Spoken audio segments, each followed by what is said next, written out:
ஓம் சாந்தி 22/12/2024 பாபாவின் முரளியின் ஸ்லோகம். தமது பலவீனங்கள் அனைத்திலும் வெற்றி பெறுபவர்களே சிவசக்தி பாண்டவ சேனை. நாங்கள் முதலிலே எங்களுக்குள்ளே என்ன குறைபாடுகள் இருக்கின்றது என்பதனை மிக தெளிவாக புரிந்து கொள்ள வேண்டும். யாரெல்லாம் நேரம் ஒதுக்கி ஏகாந்தத்திலே அமர்ந்திருந்து தங்களை பற்றிய சுய பரிசோதனை செய்கின்றார்களோ அவர்களால் மட்டுமே இந்த பலவீனங்களை கண்டறிய முடியும். தவறுகள் நடக்கும் பொழுது அல்லது தவறு செய்யும் பொழுது பொதுவாக வெளி உலகத்திலே மக்கள் அல்லது மனிதர்களை, சந்தர்ப்ப சூழ்நிலைகளை, தங்களுக்கு நடக்கின்ற விடயங்களை காரணம் காட்டுவது தான் வழக்கம். ஆனால் ஏதாவது ஒரு பிரச்சனை வந்துவிட்டால் அல்லது ஏதாவது நடந்துவிட்டால், என்னால் சரியான முறையில் அதை செய்ய முடியாமல் போய்விட்டால், இது என்ன பலவீனம் என்னிடம் இருக்கின்றது, என்ன காரணத்தால் இதனை எனக்கு சரியாக செய்ய முடியவில்லை, அல்லது ஏன் இவ்வாறு நடந்தது, நானே இப்படி நடந்து கொண்டேன், அல்லது ஏன் இப்படி வருகின்றது என்று சோதித்து பார்க்கின்ற பட்சத்தில் மட்டும்தான் தன்னிட்ட இருக்கின்ற பலவீனங்கள் இதனாலே கண்டுபட முடியும். சிலருக்கு தம்முடைய பலவீனங்களை ஏற்றுக்கொள்ள முடியாது. இதற்காக நியாயப்படுத்துவதற்கு பல விடயங்களை செய்வதற்கு முற்படுகின்றார்கள். இல்லாவிட்டால் அதை மூடி மறைப்பதற்காக தாங்கள் சரியாக இருக்கின்றோம் என்பதனையும் காட்டிக்கொள்வதற்கு முயற்சிக்கிறார்கள். ஆனால் இவை எல்லாமே சரீர உணர்வின் அடையாளங்களை. உண்மையாக ஒரு தன்னுடைய சரியான நிலை என்று சொல்லப்படுகின்ற ஆத்மா, நான் ஒரு சக்தி வாய்ந்தவர், கடவுளுடைய குழந்தை என்ற சுயமரியாதையிலே உறுதியாக இருக்கின்ற ஒருவருக்கு தன்னிலே உண்மையான அன்பு இருக்கும். தன்னிலே உண்மையான அன்பு இருக்கின்ற ஒருவரால் தன்னுடைய பலவீனங்களை பற்றி சிந்தித்து அதிலே வெற்றி அடைவதற்கான முயற்சி செய்வது சாதாரணமானவும் லேசானதுமான ஒரு விடயமாக அமைந்துவிடும். தன்னை நேசிக்காத ஒருவரால் இவ்வாறு பலவீனங்களுக்கு எதிரான வெற்றியை பெறுவது அல்லது அதை பற்றி சிந்திப்பது ஒரு முடியாத காரியமாக ஆகிவிடுகின்றது. என்னிடம் இந்த பலவீனங்களை நான் வெற்றி பெறுவதற்கு என்னுடைய பலத்தை நான் பயன்படுத்தி கொள்ள வேண்டும். சில வேளைகளிலே ஒருவருக்கு இந்த ஞானம், யோகம், தாரணை, சேவை என்ற 4 பாடத்திலும் சில பாடங்களில் மிக உற்சாகமாகவும் அதை செய்வதற்கும் ஆர்வம் இருக்கக்கூடும். ஆனால் சில பாடங்களை செய்வதில் அவர்களுக்கு ஆர்வம் அல்லது விருப்பம் இல்லாமல் இருக்கக்கூடும். அப்படியான சந்தர்ப்பத்திலே அவருக்கு விருப்பமான பாடத்தில் சில முயற்சிகளை அவர் செய்கின்ற பட்சத்திலே மற்ற பாடங்களையும் அவரால் சமாளித்து, அதாவது முன்னேறுவதற்கு எடுத்து செல்ல முடியும். ஆனால் அதே வேளை தான் எந்த பாடத்திலே பலவீனமாக இருக்கின்றேன் என்பதையும் புரிந்து கொள்ள வேண்டியது மிகவும் அவசியமாகும். நீண்ட காலத்துக்கு ஒரே விஷயத்தை மட்டும் வைத்து பலசாலியாக முடியாது. 4 பாடங்களிலும் சமனான உறுதித்தன்மை, முயற்சி இருக்குமா இருந்தால் மட்டும்தான் அவரால் நீண்ட காலமாக உறுதியானவராக இருக்க முடியும். ஆனால் ஞானம் என்பது எல்லாத்தினுடைய அடிப்படையாக இருக்கின்றது. ஞானத்தை பயன்படுத்தி எல்லா விடயங்களையும் செய்கின்றவரா, தனக்காக ஞானத்தை, மற்றவர்களுக்காக அல்ல, தனக்காக ஞானத்தை பயன்படுத்தி எல்லா விடயங்களையும் செய்கின்ற ஒருவரால் மிக விரைவிலே அந்த ஞானத்தின் அடிப்படையில் யோகமும் செய்ய முடியும், அதன் அடிப்படையிலே சேவையையும் செய்ய முடியும். அவை கற்றல் அல்லது ஞானத்தை தினமும் சரியான முறையிலே கற்று அதன் ஆழத்துக்கு செல்வது மிகவும் அவசியமாகும். ஒருவருடைய பலவீனத்தை வெற்றி கொள்வதற்கு அது மிகவும் அவசியம். தன்னை சோதித்து பார்க்காதவரால் ஒரு நாளும் தன்னுடைய பலவீனங்களிலிருந்து வெளியே பெற்ற முடியாது. என்ன இங்கே பாபா சொல்கிறார், நாங்கள் ஒரு படையணி, சேனை, இதுதான் சிவசக்தி பாண்டவர்கள்.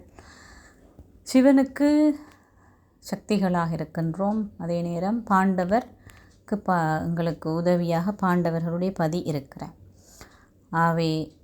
அவருடைய துணையை கொண்டு தான் நாங்கள் இந்த போர்க்களத்திலே வெற்றி அடைகிறோம். அவருடைய சகவாசம் இல்லாவிட்டால் எங்களாலே வெல்ல முடியாது. அதனால்தான் யாரிடம் பலவீனங்கள் குறைபாடுகள் இருக்கின்றது என்பதை முதல் அடையாளப்படுத்தணும். இதைத்தான் பாபா புரிந்துணர்தல் சக்தி என்று சொல்கின்றார்.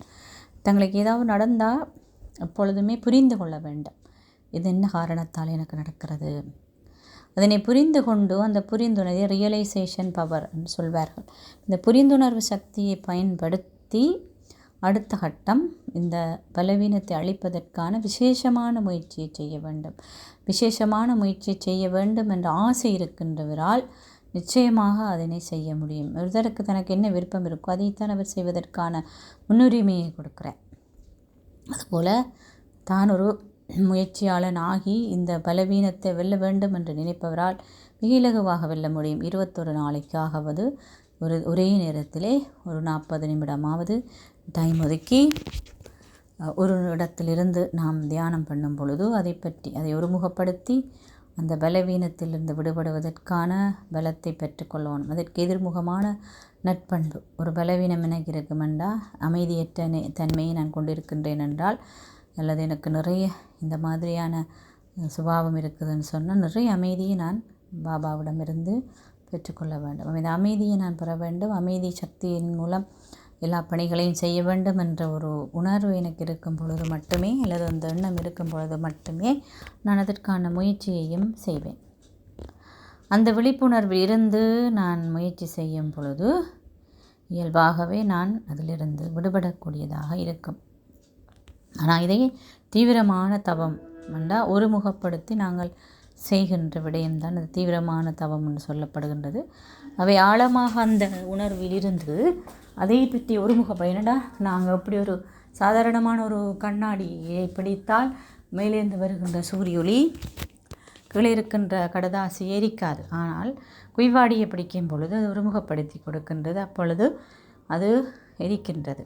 அதே மாதிரி எங்களுடைய மனதிலே தீவிர முயற்சி என்றால் என்னென்றால் இதை பற்றின சிந்தனை. நான் இதிலிருந்து விடுபட வேண்டும், இதிலிருந்து நான் என்னை விடுவித்து கொள்வதன் மூலம் என்னிலே கருணை காட்டி இது எனக்கு இவ்வளோ துன்பத்தை கொடுக்குது, இதனால தான் எனக்கு இவ்வளோ பிரச்சனை வருது, அல்லது நான் இதனால் இவ்வளோ பாக்கியத்தை இழக்கிறேன், எனக்கு இதனாலே கடவுளுக்கு நெருக்கமாக வர முடிவதில்லை என்ற உண்மையான உணர்வின் மூலம் செல்வான சிலர் அதை செய்வதற்கும் கூட ஒரு பாபா சொல்லுகின்றார், தூய்மையான ஒரு புத்தி தேவைப்படுகிறது.